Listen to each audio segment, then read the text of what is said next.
এর মধ্যে আল্লাহ তাআলা বলেছেন তিনটা মাস ধারাবাহিক, তিনটা মাস ধারাবাহিক, যুলকাদা, যুলহজ এবং মুহররম। আর একটি মাসের কথা আল্লাহ তাআলা বলেছেন, সেটা হলো রজব। কি মাস? রজব। এখন আসেন ধারাবাহিক বছরের বাকি মাসের আল্লাহ তাআলা যে ক্রমান্বয়ে আবর্তিত ধারায় 12টি মাস বানিয়েছেন, এর মধ্যে সম্মানিত 4টি মাস। রমজান ব্যতীত, রমজান ব্যতীত, রমজান তো প্রধান, রমজান বাদ দিয়ে রমজানের পরে 4টি মাস সম্মানিত। আল্লাহ নবী বলেন, এই 4টি মাসের মধ্যে সবচেয়ে গুরুত্বপূর্ণ সেটা হলো মুহররম। রমজানের সম্মান তো আলাদা আছেই, এরপরে সবচেয়ে গুরুত্বপূর্ণ হলো মুহররম। এখন আসে মুহররমের লাভ জেনে নিন। মুহররম মাসের লাভ হলো, মুসলিম শরীফের মধ্যে 1163 নাম্বার হাদিস, মুসলিম শরীফের 1163 নাম্বার। আফদালুস সিয়াম বা'দা রমাদান ওয়া শাহরুল্লাহিল মুহররম। আল্লাহর নবী বলেন, রমজানের রোজার পরে যদি কোনো গুরুত্বপূর্ণ রোজা থাকে সেটা মুহররম। সুবহানাল্লাহ। রমজানের রোজার পরে যদি কোনো গুরুত্বপূর্ণ রোজা থাকে সেটা হলো মুহররম। এই মাঝে আরেকটা মজাদার কথা শুনে নেন, সেটা হলো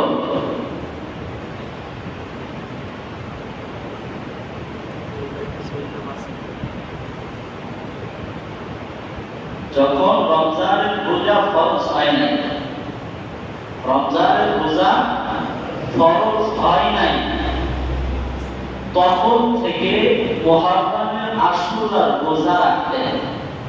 সুবহানাল্লাহ। রমজানের রোজা তখন ফরজ হয় নাই, এর আগ থেকে মুহররমের রোজা রাখতেন। যখন রমজানের রোজা ফরজ হয়েছে, ওই সময় আল্লাহ নবী সাহাবীদেরকে ডেকে বললেন, সাহাবীরা, তোমরা চাইলে মুহররমের রোজা রাখতে পারো, না চাইলে না রাখতে পারো, সমস্যা নাই, তবে রাখলে ভালো হবে, রাখলে ভালো হবে। আরেকটি কথা শোনেন, রাসূলের জীবন দশায় রাসূল 4টে আমল ছাড়ে নাই। কয়টা আমল? 4টে আমল জীবনেও ছাড়ে নাই। রাসূলের যতদিন বেঁচে ছিলেন 4টে আমল রাসূল ছাড়ে নাই। 1 নাম্বার হলো জিলহজ মাসের 10টি রোজা রাসূল ছাড়ে নাই। জিলহজ মাসের 10টি রোজা রাসূল ছাড়ে নাই।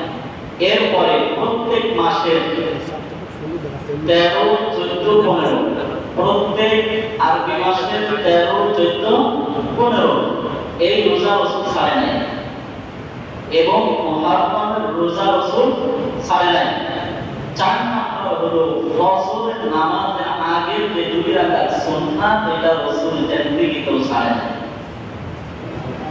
সুবহানাল্লাহ। আমরা ইনশাআল্লাহ চেষ্টা করব না আমরা রাখা, ইনশাআল্লাহ। এরপরে আসেন, এরপরে মুসলিম শরীফের 1163 নম্বরের পরের হাদিস, মান সামা মুহররমান ফালাহু বিকুল্লি ইয়াউমিন 30 ইয়াওম। আল্লাহ নবী বলেন, যদি কোনো ব্যক্তি মুহররমের আশুরার রোজা পালন করে, একটি রোজা পালন করবার বদলে আল্লাহ তাআলা 30টা কবুল রোজার সওয়াব তার নামামলে দিবেন। সুবহানাল্লাহ। এখন আপনি একটি রাখবেন না দুটো রাখবেন? রোজা একটা রাখবেন না দুইটা রাখবেন? এর সমাধান রাসূল দিয়েছে, এর সমাধান রাসূল দিয়ে গেছে। সেটা হলো তিরমিজি শরীফের 755 নম্বর হাদিস। তিরমিজি শরীফের 755 নম্বর হাদিস। আল্লাহর নবী বলেন সুবুতা ঈসা ওয়াল আশিরা, সুবুতা ঈসা ওয়াল আশিরা খালিফুল ইয়াহুদা, সুবুতা ঈসা ওয়াল আশিরা খালিফুল ইয়াহুদা। ইহুদিরা 10 তারিখে, মুহররমের 10 তারিখে ইহুদিরা রোজা রাখেন। ইহুদিরা কয় তারিখে? মুহররমের 10 তারিখে। রাসূল বলেন সুবুতা ঈসা ওয়াল আশিরা, তোমরা 9 তারিখে রাখো। রাসূল যেই বছরে এটা বলেন, রাসূল বলেন আগামী বছর পর্যন্ত আল্লাহ তাআলা যদি আমাকে হায়াত দেন তো আমি 9 তারিখ এবং 10 তারিখ রোজা রাখব। সুবহানাল্লাহ। ইহুদিদের ব্যতিক্রম, ইহুদিদের ব্যতিক্রম। আল্লাহ তাআলা যদি আমাকে হায়াতে রাখেন তাহলে আমি 9 তারিখ এবং 10 তারিখ, এইজন্য মুহররমের 9 তারিখ এবং 10 তারিখ এই দুই দিন রোজা রাখা উত্তম। যদি 9 তারিখ এবং 10 তারিখ না পারেন তাহলে 10 তারিখ এবং 11 তারিখ, 10 তারিখ এবং 11 তারিখ। তাহলে লাভ আনলাম যেটা মুহররমের রোজা রাখলে আল্লাহ তাআলা একটি রোজার বিনিময়ে 30টা কবুল রোজার সওয়াব আল্লাহ দিবেন। আরেকটি লাভ আছে, সেটা হলো যদি মুহররমের রোজা কেউ রাখেন তাহলে পিছনের 1 বছরের সগীরা গুনাহ আল্লাহ মাফ করেন। পিছনের 1 বছরের সগীরা গুনাহ আল্লাহ মাফ করবেন। এমন মর্তবার রোজা একটা আছে, সেটা হলো আরাফার দিন। কবে? আরাফার দিন আমরা রোজা রাখবো, রাখবো না ইনশাআল্লাহ? আরাফার দিন আমরা রোজা রাখবো। আরাফার দিন রোজা রাখলে লাভ কি? পিছনের 1 বছর এবং সামনের 1 বছর, পিছনের 1 বছর এবং সামনের 1 বছর, এই 2 বছরের গুনাহ আল্লাহ তাআলা মাফ করেন। আল্লাহ, এই আমল ছাড়তে মন চায়? কি করে ছাড়বেন আপনি আমল? আল্লাহ তাআলা আমাদের করার তৌফিক দান করেন।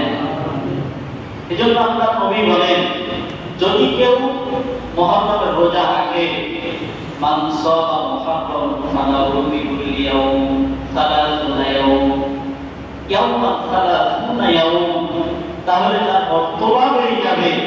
যেমন সে হয়তো রোজা রাখছে ধারাবাহিক 30টা রোজা জিন্দেগিতে কবে রাখছে, নাও রাখতে পারে, কোনো কারণ বশত হয়তো রাখে না, তবে একটি রোজার বিনিময়ে আল্লাহ তাআলা 30টা রোজার সওয়াব তার নামে দিবেন। এই সুযোগ ছাড়ার মতো কি বলেন? আল্লাহ তাআলা যেন আমাদের তৌফিক দেন।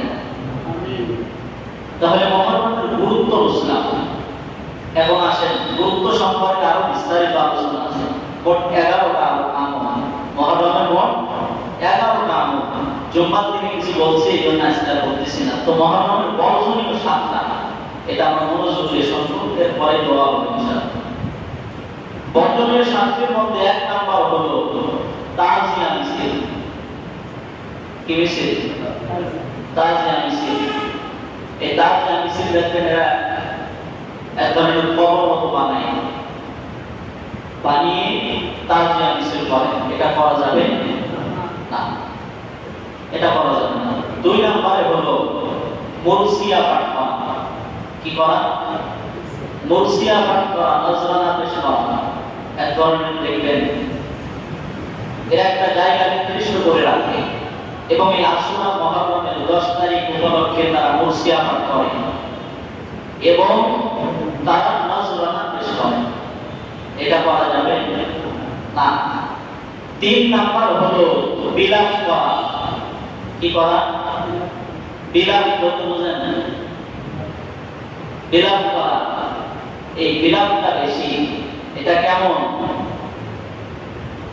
এই বিলাপের মধ্যে জমানো চলে, হাতও চলে, জমানো চলে, হাতও চলে।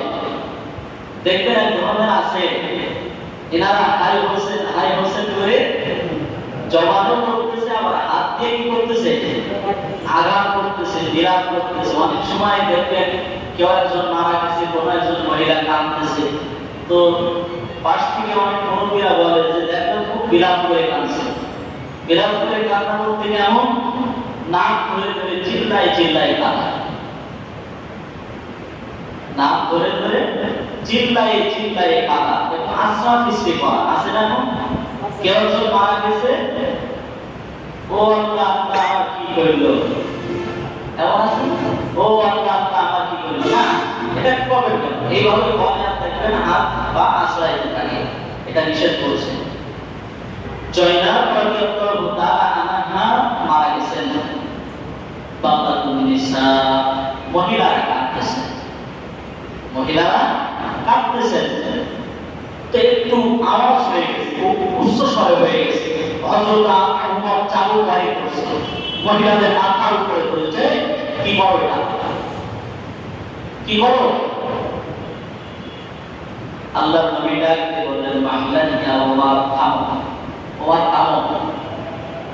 আল্লাহর নবী মহিলাদের সামনে দাঁড়ায় গেলেন, ডাকতে বললেন, আমার এমন কোনো মহিলা আমার বাড়ির মধ্যে নাই যার মধ্যে সে এমন আছে যে বিলাপ করে কাঁদবে। আমার বাড়ির মধ্যে এমন কোনো মহিলা নেই এই মহিলা থেকে আমি মুক্ত, যে তার জামা কাপড় ধরে ছিঁড়ে দেওয়া কাঁদবে। আমি এমন মহিলা থেকে মুক্ত যে মহিলা আমার বাড়ির মধ্যে নাই, যে খুব জোরে চিল্লা পাল্লা করবে এবং হাত পা আশ্রা সৃষ্টি করবে এবং কাঁদবে। আমি এই মহিলাদের থেকে মুক্ত, সুবহানাল্লাহ, আমি এই মহিলা থেকে মুক্ত। এবং তো আমাদের কান্না হয়েছে বিরাট কায়দা, ও আল্লাহ আমার নারী পোশাক কাটি চাইল রে, আপনার নারী পোশাক কাটি চেষ্টা হয়েছে, পোশাক পাওয়ার আগে যদি মৃত্যু থাকতে থাকে তো দিতে হবে। এর জন্য বিলাপ করার কিছু নাই, এর জন্য বিলাপ করা কিছু নাই। আশ্রা সৃষ্টি এভাবে করা যাবে না, কখনোই করা যাবে না, আল্লাহ তো নিষেধ করেছে। তাই কি বললাম, এক নম্বরে তাজিয়া মিছিল, দুই নম্বরে মুরসিয়া, তিন নম্বরে বিলাপ করা এবং মথুন করা। অনেকে দেখেন কি মহরম উপলক্ষে টাক করেছে, এটা করা যাবে না, করা যাবে না। চার নম্বর হলো এই মহরম উপলক্ষে মানবত করা যাবে না। কি করা যাবে না? মানবত করা যাবে না। অনেকেই মানবত করে বসে আছে মহরমের 10 তারিখে অমুক কিছু দেব না, এটা করবেন না, এটা করা যাবে না। 5 নাম্বার হলো এই মহরম উপলক্ষে অনেকেই পানি পান করায়। কি করায়? পানি পান করায়, পানি। যে হুসাইন রাদিয়াল্লাহু তাআলা আনহু উনি কারবালার ময়দানে পানি পায় নাই, এই শোকে শতাহত হয়ে পানি পান করায়। ইনার চাইতে হযরত হুসাইন রাদিয়াল্লাহু তাআলা আনহুর চাইতে আমির হামজার বিরুদ্ধে কম ছিল কোন অংশে। হযরত আলী শহীদ হওয়ার বিশ্বকি ইনার চাইতে ছোট কিছু ছিল বলেন? হযরত উসমান রাদিয়াল্লাহু তাআলা আনহু শহীদ, যেনাকে শহীদ করা হয়েছে এবং তেনাকে পানি বিহীন, কিতাবের মধ্যে আসছে 18 দিন পর্যন্ত, 18 দিন পর্যন্ত ওনাকে পানি দেওয়া হয় না, আটকায় আছে হযরত উসমান রাদিয়াল্লাহু তাআলা আনহুকে। এবং উসমান রাদিয়াল্লাহু তাআলা আনহুকে শহীদ করা হয়েছে কোরআন তেলাওয়াতকৃত অবস্থায়। ওনারে শহীদ করেছে তাজা টপ টপ করে কোরআনের উপরে করেছে। এটা কি হুসাইন রাদিয়াল্লাহু তাআলা আনহুকে কষ্ট দেয়? কোন অংশে কম ছিল? কোন অংশে কম ছিল না। আর এই শাহাদাত হুসাইনের চাইতে কোন অংশে কম ছিল না। হযরত হামজার শাহাদাত হুসাইনের চাইতে কোন অংশে কম ছিল না। কারণ কি? হামজার কলিজাটা কাটির করে এইতে নিজে চাপিয়ে গেছে।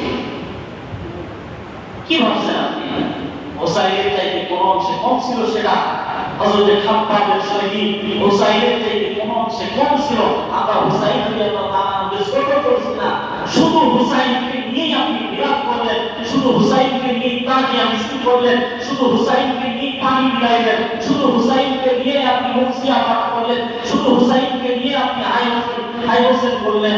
আর এতগুলো সাহাবী জীবন দিলেন, রক্ত দিলেন, অঙ্গ দিলেন, এদের জন্য আপনার একটু দিল কাটবো না? কি বলেন? করেন নাই, কি করেন নাই তারা ইসলামের জন্য? শুধু হুসাইনকে নিয়ে আপনি বললেন, ইনারা কি করলেন? তার মানে ইনাদের হুসাইনের কদর না। আমরা তিনাকেও মহব্বত করি, আমরা তিনাকেও মহব্বত করি, তিনি আমাদের রসুলের নাতি, সেই হিসাবে আমরা তিনাকেও মহব্বত করি। তার মানে এই না আমরা এমন কিছু করব যেটা শয়তানের অনুসরণ হয়ে যাবে। আমরা এমন কিছু করব না যেটা শয়তানের অনুসরণ হয়ে যাবে। আল্লাহ নবী বলছে যে তুমি কাউকে মহব্বত করো এবং সে দুনিয়া থেকে বিদায় নিয়ে চলে গেল, যদি তার মহব্বতে তুমি কাঁদতে চাও তাহলে কাঁদতে কি হবে? এটা রাসূল শিখাইছেন, এটা রাসূল শিখাইছেন। নিশ্চুপ নিস্তব্ধে যদি চোখ দিয়ে পানি বাহির হয় তাইলে ভাববেন এটাই রবের পক্ষ থেকে রহমত, এটাই রবের পক্ষ থেকে রহমত। আর যদি মনে করেন চিন্তা ভাবনা করে খুব বিলাপ করে কাঁদতেছে, তো ফিসাইমান সে শয়তানকে অনুসরণ করতেছে। এজন্য আল্লাহর নবী বলছেন এক হাদিসে যে কোন ব্যক্তির জবান এবং হাত, কোন ব্যক্তির জবান এবং হাত যদি একসাথে চলে, জবানে বলতে থাকে বারবার উচ্চস্বরে যে আল্লাহ তুমি শুধু আমার আত্মাকেই দেখলে, আল্লাহ তুমি আমারে কি করে ধুয়ে গেলে, এবং হাত থাপড়াইতে থাকে, তো রাসূল বলছেন সে আল্লাহকে খুশি করে নাই, শয়তানকে খুশি করছে। সে আল্লাহকে খুশি করে নাই, শয়তানকে খুশি করছে। এর 5 নাম্বার পানি পান করা, 6 নাম্বার বাচ্চাদেরকে মহররম উপলক্ষে খালি পায়ে হাঁটানো।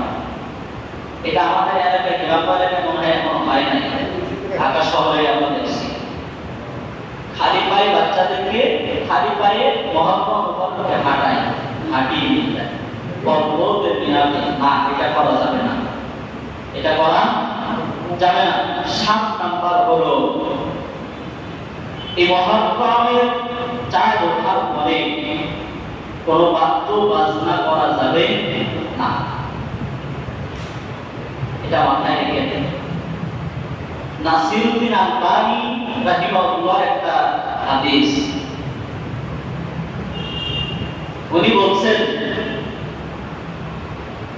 সালতানে মালউনি, এই হাদিসটা আজীবন মনে রাখবেন, এই হাদিসটা আজীবন মনে রাখবেন। সিলসিলাতুস সহিহ 427 নম্বর হাদিস, 427 নম্বর হাদিস। নাসিরউদ্দিন আলবানী রাহিমাহুল্লাহ বলেন যে মানুষ 2 কাজের মাধ্যম দিয়ে শয়তানকে খুশি করে। একটা হলো খুশির মাধ্যম দিয়ে। কিসের মাধ্যম? খুশি। যখন মানুষ খুশি হয়ে যায়, এই খুশির মধ্য দিয়ে তারা শয়তানকে অনুসরণ করে। কিভাবে? মেয়ের বিবাহ দিচ্ছে, মেয়ের বিবাহতে ডেক আনছে, ডেক বাড়িতে ডেক বাজায়। বিবাহ একটা পবিত্র কাজ, বিবাহ কি কাজ? পবিত্র একটা কাজ। এবং একটা ছেলে একটা মেয়ের সাথে বিবাহ আবদ্ধ করা পবিত্র একটা মাধ্যম, এবং সেই মাধ্যম দিয়ে তাদের জিন্দেগির মধ্যে সুসন্তান আমরা যদি চাই তো দুনিয়ায় আসবে। তবে এমন একটা পবিত্র কাজে তারা সন্তান এবং শয়তানের পথ অনুসরণ করে গুনাহে লিপ্ত করে। যেমন বাদ্য বাজি বাজনা গান দিয়ে শুভ কাজটারে কি করে? শয়তানের অনুসরণ অনুযায়ী এই বিয়েটার সামনে এগিয়ে নিয়ে যায়। তো বলছে খুশিতে মানুষ শয়তানকে অনুসরণ করে, এটা খুশিতে। ছেলে বললেন ক্লাস পেয়েছে, এখন বেশ বাড়িতে একটা অনুষ্ঠান করা লাগবে, কিছু লোকজন দাওয়াত করা লাগবে, সাথে একটু ডেক বাজি বাজনা থাকবে। এটা খুশির মধ্য দিয়ে শয়তানকে অনুসরণ করে, খুশির মধ্য দিয়ে শয়তানকে অনুসরণ করে। দ্বিতীয়ত হলো মুসিবতের মধ্য দিয়ে শয়তানকে অনুসরণ করে। মুসিবতের মধ্যে দিয়ে শয়তানকে কিভাবে অনুসরণ করে, সেটা হলো কোন এক বিপদ বালা মুসিবত এসে গেছে, এমন সময় এমন ভাবে ওই ব্যক্তি কিছু কিছু কথা তার জবাব দিয়ে বাহির করতে থাকে, যেটাতে শয়তান প্রচুর খুশি হয়। আল্লাহ তাআলা শুধু আমাকেই দেখে, আল্লাহ তাআলা শুধু আমাকেই দেখে, বিপদ আল্লাহ শুধু আমার বাড়িতেই দেয়, বিপদ আল্লাহ শুধু আমার বাড়িতেই দেয়। বিপদ সাহাবীদের যে বিপদ হয়েছে, সেই বিপদের কাছে আমার আপনার বিপদ কিচ্ছু না, কিচ্ছু। সাঈদ ইবনে আবির আল-জুবাইরি রাদিয়াল্লাহু তাআলা আল্লাহর গোলাম মদিনার দিকে রওনা হয়ে গেলেন। উনি আস্তে আস্তে দেখছেন কুরাইশ কিছু মানুষ, অনেক কাফের কেন্দ্রীয় জায়গায় অনেক মানুষ জমা হয়ে গেছে। অনেক মানুষের ভিড়ে সাঈদ ইবনে আবির আল-জুবাইরি বললেন, আমি ওদের অতি নিকটবর্তী হয়ে গেলাম। আমি যে দেখলাম উতবা ওই জায়গায় দাঁড়ানো, কাফেরদের বড় নেতা আবু জাহেল দাঁড়ানো, কাফেরদের অনেক বড় বড় নেতা সেই জায়গায় দাঁড়ানো আছে, কিন্তু আল্লাহর একজন বান্দা শুলের মধ্যে বিদ্ধবাস বাধা আছে, শুলের মধ্যে আল্লাহর একজন বাধা। এই বিপদ আমাদের এসেছে, কি বলেন? একটু জ্বর জারি হয়েছে, একটু জ্বরে ওনার মাথা খারাপ, আল্লাহ শুধু আমারই দেখে, আল্লাহ শুধু তোমার দেখে। আল্লাহর গোলাম বলেন, আমি নিকটবর্তী হয়ে গিয়ে দেখলাম একজন আল্লাহর বান্দাকে শুলের মধ্যে বাঁধা, গায়ের মধ্যে কিছু বর্ষা রক্তের আঘাত দেখা যায়, রক্ত তাজা রক্ত ফোঁটা ফোঁটা করে জমিনের মধ্যে পড়ে। কাফেরদের বলিষ্ঠ নেতা ডাক দিয়ে বলেন, ওরে কোনে আছে তোর মুহাম্মদ, তোর মুহাম্মদের ডাক। আর যদি তোর জবান দিয়ে একবার স্বীকার করিস, যদি একবার তুই হ্যাঁ বলিস, হ্যাঁ কিসের জন্য বলবি, সেটা হলো এই কারণে আজ তোরে যেভাবে সুরের মধ্যে বিদ্র করা বাধা হয়েছে, তোর জায়গায় যদি মুহাম্মদের বাধা হতো তাইলে কেমন লাগতো? আজকে যেমন তোর গায়ের মধ্যে বর্ষা বন্ধবের আঘাত করে দেখা যায়, এই আঘাতগুলি যদি মুহাম্মদের শরীরের মধ্যে থাকতো, আর যদি তুই উন্মুক্ত জমিনের পরে সারা থাকতিস, তাইলে তোর কেমন লাগতো? যেই ব্যক্তি বাধা, ওই ব্যক্তির নাম কি জানেন? খুবাইব ইবনে আদি রাদিয়াল্লাহু তাআলা। খুবাইব ইবনে আদি রাদিয়াল্লাহু তাআলা দুইটা হাত কাটা, ডান দিয়ে বললেন, যদি তোমাদের কলিজার মধ্যে বিন্দু মাত্র সাহস থাকে আর তাজা রক্ত থাকে, মায়ের যদি এক ফোঁটা দুধ তোমরা পান করে থাকো, তাহলে আমি খুবাইব ইবনে আদি দুইটা হাত খুলে দিয়ে জমিনে দাঁড় করিয়ে দাও। আমি খুবাইব ইবনে আদিকে খুলে দাও, দেওয়ার পরে আমার নবী মুহাম্মদের কথা কোন বাপের বেটা আসছে জিহ্বায় উচ্চারণ করে। খুবাইব ইবনে আদি বলেন, জিহ্বা টেনে ছিঁড়ে ফেলবো, আমার নবীর নামটা পর্যন্ত যদি উচ্চারণ করতে আমি কোনো জবানে দেখি, আমি জবানটারে ভেঙে ফেলবো। আমার নবীর নাম যদি কোনো জবানে উচ্চারণ করতে দেখি, তাই ওই ব্যক্তিকে এই দুনিয়ার জমিন থেকে খতম করে ফেলবো। অথবা কি বললেন? বললেন, ওই খুবাইব ইবনে আদি এখনো ভয় হয় নাই? বলছে না, ভয় হয় না। যতক্ষণ পর্যন্ত শরীরের মধ্যে নিঃশ্বাস চলবে, ততক্ষণ পর্যন্ত আমি আমার আল্লাহর রাসূলের খুশি চাই। সুবহানাল্লাহ। শুধু বন্ধবের আঘাত দিয়ে আঘাত, বর্ষা আঘাত নয়, খুবাইব ইবনে আদিকে যদি কেটে টুকরা টুকরা করে ফেলো, তারপরেও আমি আমার জবান দিয়ে স্বীকার করবো না, জবান দিয়ে একটিমাত্র স্বীকার, দুনিয়াদারি কিচ্ছু চাই না, বাদশাহী চাই না, আমি শুধু আমার আল্লাহর নবীর সন্তুষ্টি চাই। বলি সুবহানাল্লাহ। ইতিমধ্যে সাঈদ ইবনে আবির আল-জুমাহি বলেন, আমি ততক্ষণ পর্যন্ত কালিমা গ্রহণ করি নাই, আমি মুসলমান হই নাই, আমি তার কবি যুবক, আমি দাঁড়িয়ে দাঁড়িয়ে দেখতেছি আর মনে মনে ভাবতেছি, পরে কোন ব্যক্তির অনুসরণ করে তার জন্য জীবন পর্যন্ত দেবে না, কিন্তু পিছু হটে না। এমন কোন ভাবে আমি করে যে ভাবের জন্য জন্য নিজের তাজা রক্ত ছড়াইতেছে, জীবনটা দিতে ইচ্ছুক, কিন্তু তার জীবনের পরোয়া করে না। তাই আমাকে ওই রব এবং ওই নেতা মুহাম্মদকে চেনা দরকার।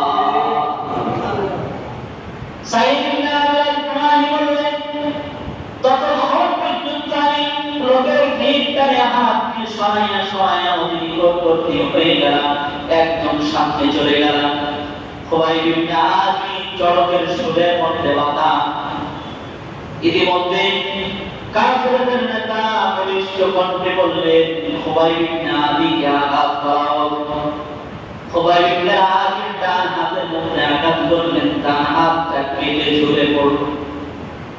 এরপরে বলতেছেন, খুবাইব, এখনো কি তুমি একবার স্বীকার করো যে তোমাকে উন্মুক্ত জমিনের মধ্যে ছেড়ে দেওয়া হবে আর তোমার জায়গায় মুহাম্মদকে রাখা হবে? তাই কেমন দেখা যাবে? খুবাইব ইবনে আদি ডান জীবনে হইবে ইমান, যদি তোর সাহস থাকে খুবাইব ইবনে আদি হাতটারে খুলে দাও এবং তুমি যে জিদ দিয়ে আমার নবীর নামটারে বারবার উচ্চারণ করতেছো, তোমার জিদটা টেনে আমি জমিনের মধ্যে ছুঁড়ে ফেলে দেব। সুবহানাল্লাহ। কাফেরদের বলিষ্ঠ নেতা আনন্দিত হয়ে গেলেন। সাইয়েদনা আল-কুরআনি বলেন, দ্বিতীয়বার আবার করা হলো, খুবাইব ইবনে আদিকে আঘাত করো। দ্বিতীয়বার আবার আঘাত করা হলো, বাম হাতটা কেটে ঝরে পড়লেন। এরপরে আবার ডাকতে বলতেছেন, ওই খুবাইব ইবনে আদি, এখন কি ভয় নাই? এখন কি ভয় লাগে না? জানের মায়া লাগে না? খুবাইব ইবনে আদি ডাকতে বলেন, আমি এমন রবের গোলাম যে রব আমার জন্য অপেক্ষা করতেছে। বলে সুবহানাল্লাহ। আমি এমন রবের জন্য ইসলাম অন্তরে হাদিয়া দিয়ে দিলাম। আমি এমন রবের জন্য আমার অন্তরে হাদিয়া দিয়ে দিলাম যে রব আমার জন্য মহামন্ডিত পুরস্কার জান্নাত রেডি করে বসে আছে। ওরে ডাক্তার, আমি এমন একজন নেতার অনুসরণ করি, এমন নবীর কর্মী, এমন এক নবীর উম্মত, মাশরের ময়দানে কোনো মানুষের সুপারিশ যেদিন আমার বাদ দিবে না, সেই দিন আমার নবী ওই জায়গায় সুপারিশকারী হয়ে দাঁড়িয়ে যাবে। সুবহানাল্লাহ। এরপরে সাইয়েদনা আল-কুরআনি বলেন, ওই সময় খুবাইব ইবনে আদি তিনটা বাক্য তার জবানকে উচ্চারণ করতে লাগলেন। খুবাইব ইবনে আদি আসমানের দিকে ইশারা করে বললেন, ও আল্লাহ, আল্লাহুম্মা আহসিহিম আদাদা, আল্লাহুম্মা আহসিহিম আদাদা, আল্লাহ তুমি এদেরকে দেখে দাও, তুমি এদের দিকে তাকাও, ওয়া কুতুলহুম বাদাদা, তুমি এদেরকে সার দিবা না, তুমি এদেরকে ছাড়বা না। ওয়ালা তুগাদিরু মিনহুম আহাদা, আল্লাহ তুমি এদেরকে সার দিবা না, তুমি এদেরকে দেখে দেখে রাখো, যারা আমার নবীর নামের প্রতিক্রিয়া করবে, যদি করে। সুবহানাল্লাহ। সাইয়েদনা আল-কুরআনি বলেন, এই তিনটা কথা যেন আমার হৃদয়ে খনন হয়ে গেল, আমার কর্ণগহ্বর পর্যন্ত এত সুন্দরভাবে পৌঁছে গেল। সাইয়েদনা আল-কুরআনি বলেন, ততক্ষণ পর্যন্ত আমি কালিমা গ্রহণ করি নাই। আমি ওখান থেকে বাড়ির মধ্যে চলে আসলাম। খুবাইব ইবনে আদিকে শহীদ করা হলো। সুরের উপরে করা হলো।